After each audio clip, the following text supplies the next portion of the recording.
果我知道是这样的话，我可能就不会来。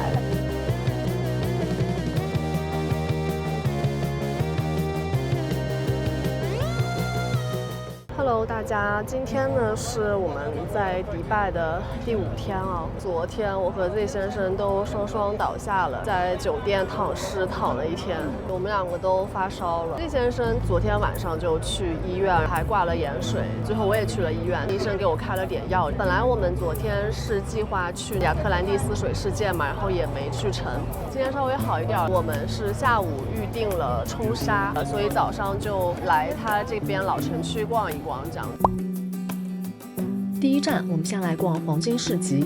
这里号称全世界黄金最密集的地方，从精致的小金饰到夸张到不行的大项链，甚至还有黄金甲，完全不敢想象带出门会是什么效果。我们这次就属于纯 window shopping， 大家来这儿会想要买吗？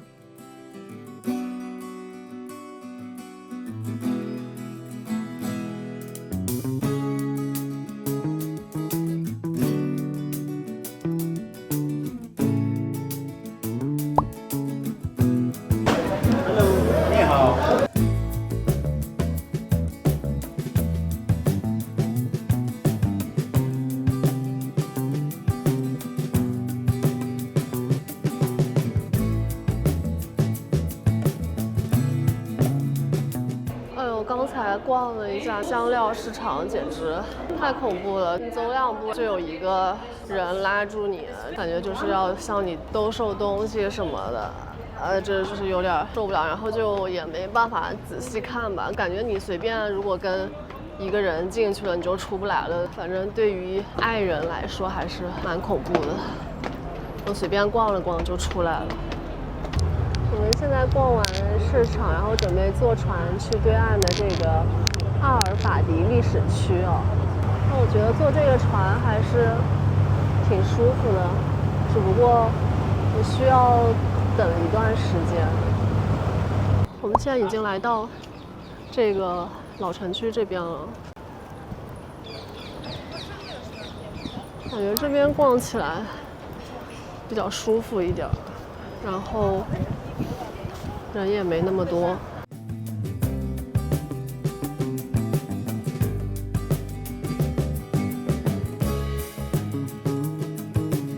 看，这是老城区的星巴克，还蛮有感觉的。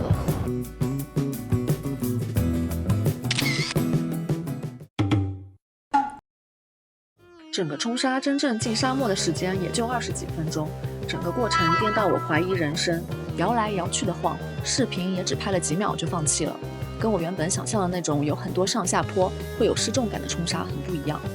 如果你容易晕车，最好提前吃点晕车药。冲沙途中还有一个中场休息，可以下车拍照，但我真的不知道别人那些美美的照片是怎么拍的，因为风特别大，沙子吹得连眼睛都睁不开。但还是拍到了一张照片。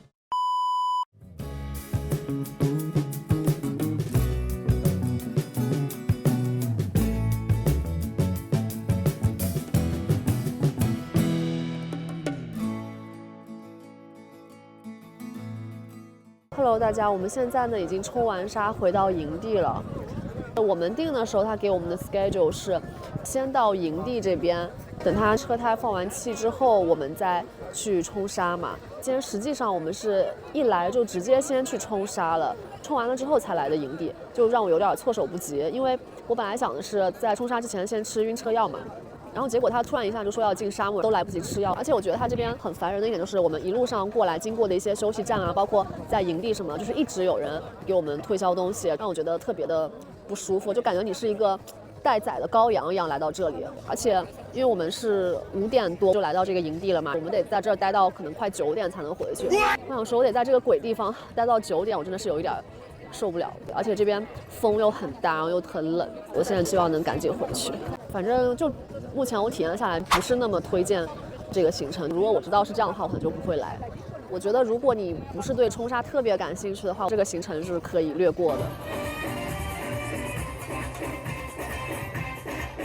表演呢也不是说完全没有亮点，但真的不值得为了这个开这么远的路特地过来。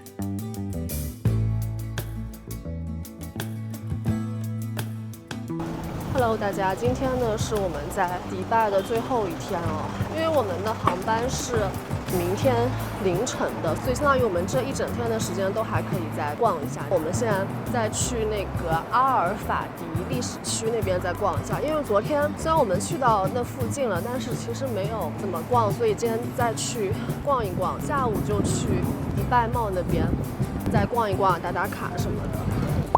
我们现在已经来到这个阿尔法迪历史区了。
来到迪拜，怎么能不逛一下迪拜 Mall 呢？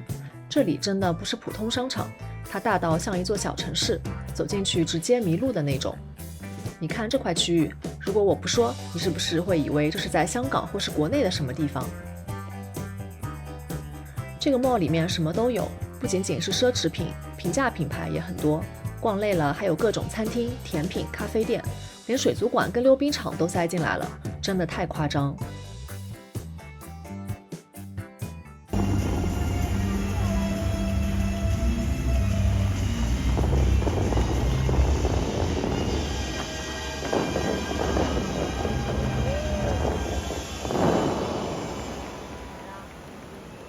大家，我现在呢在迪拜 Mall， 我们已经要结束今天的行程了，也意味着我们的中东之旅就要结束了。我们今天吃的午饭呢是Z先生很喜欢的那种黎巴嫩系的菜系，反正就是烤肉这一类的吧。虽然说我对这个菜系无感，但是我觉得今天这家餐厅吃起来比之前在那个阿布扎比那边吃的要稍微好吃一点。它这边的羊肉相对来说没有那么的膻，就还可以接受。完了之后呢，我们就在迪拜 Mall 里面逛了一下。这个 Mall 呢，真的还是挺大的，最好就是事前做好攻略，计划好你要逛哪几家店，然后呢下载一下它这边的 APP， 在 APP 上面计划一下路线。然后刚才我们去外面看了一下这边最有名的它的喷泉。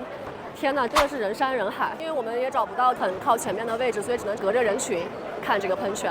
它这个晚上的喷泉，因为有灯光秀，再加上哈利法塔上面也有那个投影，所以会比白天的要精彩一些。但是因为人实在太多啊，我真的其实看不太到那个喷泉，所以只能回来看视频。真的也是在那儿比，到底谁能把手举得更高，就还蛮夸张的。然后现在的话，我们就准备坐地铁回酒店，拿了行李就准备去机场了。